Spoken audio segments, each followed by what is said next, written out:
Hello, Carl here with Sustainability Theory News. We're over at the website for the Permaculture Research Institute, and they have an article on how to grow your own mulch.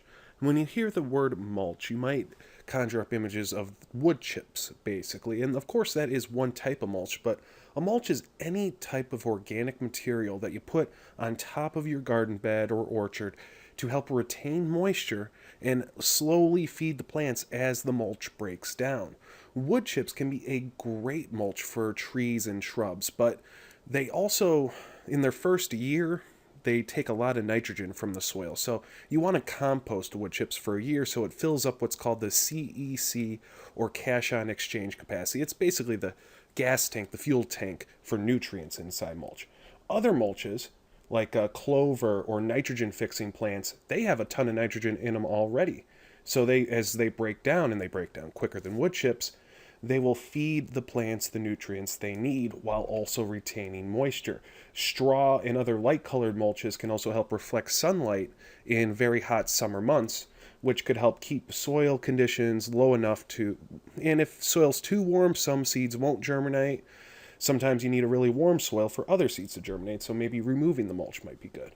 But they talk about what makes a good mulch plant. They talk about aquatic plants, cattails and the such. They grow really quick, really fast. They have a lot of biomass every single year and just keeps coming back over and over again. And you can grow them in marshy areas and just chop them up at the end of the year and maybe put them through a shredder and put them over your annual vegetables or perennial garden. They also talk about tap-rooted perennials and biennials, burdock and comfrey and such. Taproots, they have very deep rooting systems, so they grow very fast on above ground leafy matter. Now could be any really leafy material could be used, but they do talk about not using thorny legume or nitrogen fixing trees, sort of like locust trees. Maybe because digging through the soil you get thorns in your hand, not fun.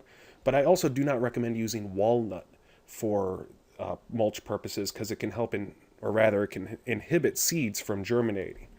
There are a few other trees out there that will do that as well. I strongly recommend reading this article to try and find some good ground covers, some good plants that you can use to mulch your yard. But last but not least, autumn leaf fall and herbaceous stem residue.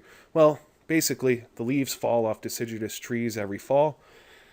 Chop them up, shred them up, put them in your garden. It's great, as well as grass clippings, especially if you have a yard that is filled with different species of grass. That is the best, including clover, which is a nitrogen fixing grass, so you'll get some nice food for your plants. I'm going to link to this article in the description, and if you'd like to see more news headlines like this, subscribe to my channel. Have a great day.